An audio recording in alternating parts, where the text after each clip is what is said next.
धनीराम की रोशनी नाम की एक चुड़ैल बेटियां थी। अंजू बचपन से ही बहुत समझदार और होशियार थी। वो बचपन से ही घर के हर काम में अपनी माँ का हाथ बटाया करती थी। वहीं उसकी जुड़वा बहन मंजू हमेशा हर काम में काम चोरी करती थी। इसलिए उसके पिता हर छोटी बात के लिए उस पर डांट लगाया करते थे।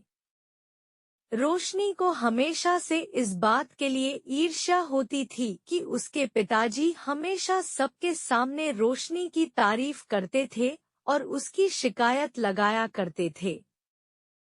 कुछ सालों के बाद जब वो दोनों शादी के लायक हुईं, तो धनीराम ने रमेश और मुकेश नाम के दो जुड़वा भाइयों के साथ रोशनी की शादी करवा दी।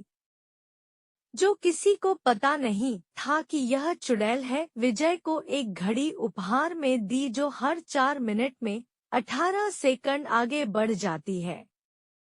इसे सुबह 8 बजे ठीक किया गया। उसी दिन घड़ी में दोपहर के 4:15 बजे थे। सही समय पता करें रमेश और रमेश दोनों भाई अपने खेत में खेती का काम किया करते थे। उन दोनों के बीच बहुत प्यार था। लेकिन जब दोनों भाइयों की शादी हुई, तो रोशनी ने अपने पति सुरेश को उसके भाई और अपनी बहन के खिलाफ भड़का कर घर और खेत के 2 हिस्से करवा लिए और लड़झगड़ कर खेत का ज्यादा हिस्सा अपने नाम करवा लिया। रमेश अपने भाई से जमीन के लिए झगड़ा नहीं करना चाहता था, इसलिए उसने ज्यादा कुछ न कहते हुए अपने हिस्से की आधी जमीन उसे दे दी और अंजू और रमेश के हिस्से में खेत का हिस्सा बहुत ही कम आया। अंजू, रमेश जी, आजकल फसल बेचकर हम ज्यादा पैसे कमा नहीं पाते हैं।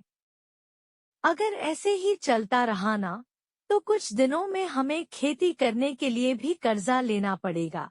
रमेश, तुम सही कह रही हो अंजू।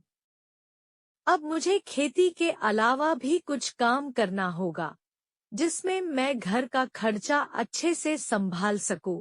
अंजू, अगर आप बुरा ना माने, तो क्या मैं आपसे एक बात कहूं? मुझे बचपन से ही खाना बनाने का बहुत शौक था। इसलिए मेरी माँ ने मुझे एक बार अपने खास मसाले वाले छोले भटूरे बनाना सिखाए थे और मैं चाहती हूँ ना कि हम दोनों ने आमलेट बनाने का एक स्टॉल लगाएं। वैसे भी बाजार में आसपास कोई आमलेट की दुकान है भी नहीं। हम ये काम करेंगे तो देखना, हमें बहुत मुनाफा होगा। रमेश, क्या तो तुम ठीक रहिए। अंजू, मैं एक काम करता हूँ। अंजू, रमेश जी, आजकल फसल बेचकर हम ज्यादा पैसे कमा नहीं पाते हैं। अगर ऐसे ही चलता रहा ना, तो कुछ दिनों में हमें खेती करने के लिए भी कर्जा लेना पड़ेगा। रमेश, तुम सही कह रही हो अंजू।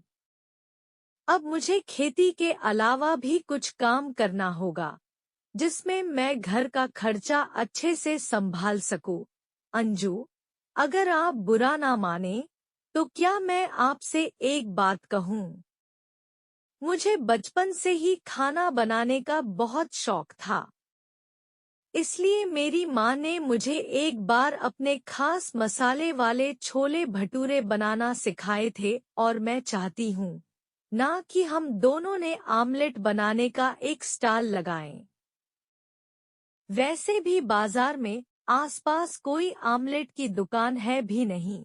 हम ये काम करेंगे तो देखना, हमें बहुत मुनाफा। बाजार जाकर आमलेट बनाने का सारा सामान लेकर आता हूँ, फिर कल तुम बाजार में जाकर अपना का स्टॉल लगाना। लेकिन मेरे पास तो इतने पैसे भी नहीं है कि मैं तुम्हारे लिए आमलेट बनाने का सामान खरीद कर ला सकूं। यह सोचकर रमेश बहुत उदास हो जाता है। तभी अंजू रमेश को उसके बचत किए हुए कुछ पैसे देती है और रमेश उन पैसों को लेकर बाजार में जाता है और वहां से आमलेट बनाने का बहुत सारा सामान ले आता है। अंजू, हे भगवान! मैं तो भूल ही गई।